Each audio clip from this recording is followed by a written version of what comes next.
Today I'm going to show you how to use this one herb to maximize hair growth, especially if you're struggling with growing your hair due to iron-related hair fall. So as someone who has iron deficiency anemia, let me tell y'all, one of the highest vegetarian sources of iron. And y'all, I'm talking about Moringa. So today I'll show you how to use it in your routine internally and externally for maximum benefits. So let's get into it. So y'all, today we'll be making a hair mask, and of course we'll be using my Moringa and Amla gloss bar. You know what, but this time I decided to give myself a little treat and combine two of my favorite gloss bars. Now this is totally optional, but I'll also be using my Henna gloss bar in addition to the Moringa bar. So I'll put this in a double boiler on the stove to melt them down. I added about 2 cups of aloe vera juice. You can use water or tea to the mixture and then let it heat up. And you want to begin stirring and chopping up the bars to help break them down and dissolve them. So y'all, when I decided to sell my gloss bars, I knew I had to include a Moringa bar for the iron benefits, but also for the zinc benefits, because a deficiency in both leads to severe hair fall. So now that the gloss bars have started to dissolve, you want to keep stirring for about 10 minutes until you receive this thick cake batter texture, and then set them off the stove to cool down. In the meantime, I wanted to prep my hair for the treatment. Now you have the option to use this as a pre-poo or after shampoo. And since I added henna to this mixture, I opted for an after shampoo so it can help bind to my strands a little better. Of course, I'm going to be using my purple shampoo that I'm now obsessed with. And by the way, y'all, I've heard great reviews from my testers. Okay, so once that's rinsed out, let's move on to the treatment. And I'll share with you a little about how I found out I was anemic and how Moringa has been amazing in getting me back right. But first, let's go ahead and section our hair off into 4 to 6 parts and start applying the mask. Okay, so when I first went natural, everything was going well. My hair was thriving and growing strong. I was on my natural hair forum, which was naturality.com, and everybody was talking about, not just putting healthy things on our hair, but also in our body. So at this time, I decided to go vegan. But y'all, I wasn't a real vegan. I didn't do the research, and I wasn't consuming enough fruits and veggies. I was mainly eating a lot of processed foods and a lot of carbs. Initially, I felt great once I stopped eating meat, but within a few months, I started to become very tired and fatigued, very low energy. I didn't think it was my diet, but thought I was just young and ripping and running. Y'all, had just moved to New York by myself a few months ago, but I noticed that my hair started to thin in the crown area. And so, I went on my hair board and found some topical treatments like onion rinses and different herbs, but nothing really happened. And I just thought, you know what? Oh, well, I'll figure it out. My hair will grow back. Everything will be fine. One day I was walking down the stairs from the train station and I passed out and was rushed to the ER. There I learned that I had severe iron anemia. Over the next few months, I was on the struggle bus of trying to recover and find a diet that works for me. Y'all can get the full story of that in this video up here.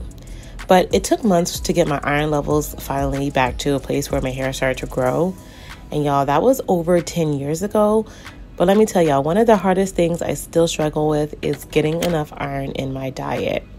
And y'all, that is until I started using Moringa powder more consistently, along with taking one other herbal supplement, which I will tell you about at the end of this video.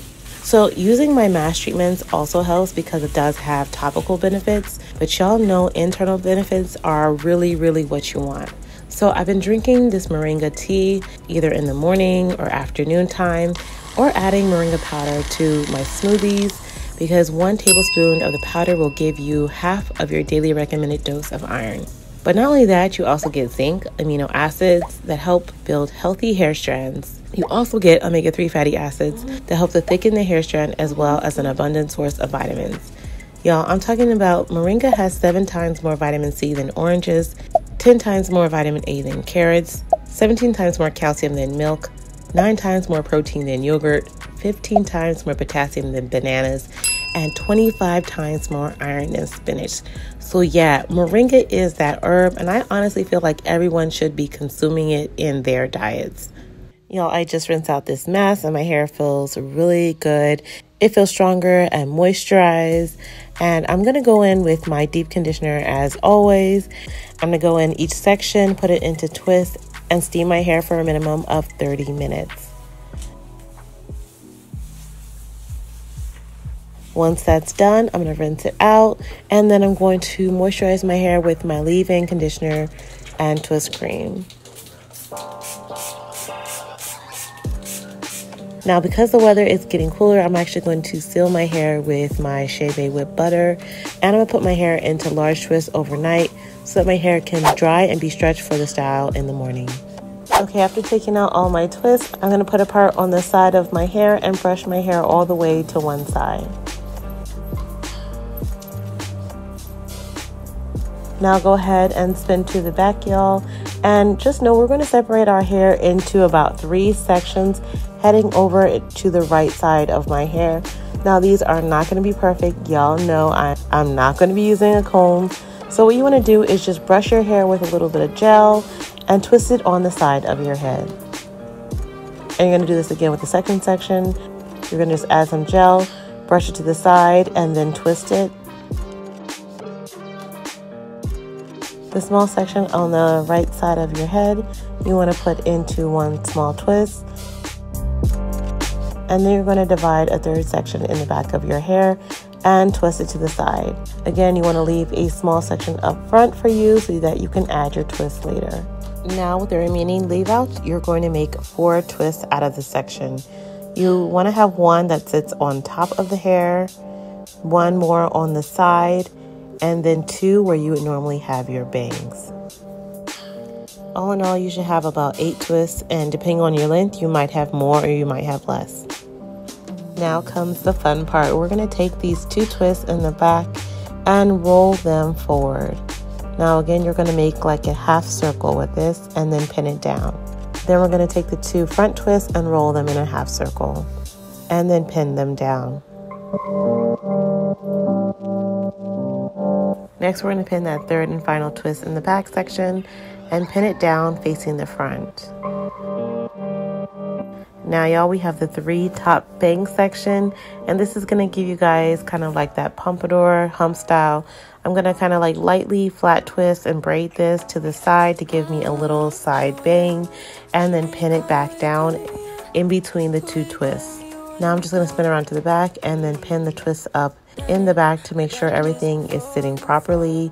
I'm going to slap on some gel on the side of my hair, brush that back, and throw on my scarf. So the other iron supplement that I'm taking is Gaia Plant Force Liquid Iron. You can learn more about that in this video. And voila, y'all. After about 15 to 20 minutes, take a look at my hair. Of course, I threw on some makeup, put on my work attire. But look at this beautiful, all ends protected hair looking fabulous, okay? Y'all let me know down below if you like this style, if you're going to try it. But that's it for this week's Tip Tuesday. Make sure you stay tuned for next week as we discuss week 10 of our Protective Style Challenge. See y'all next time. Bye.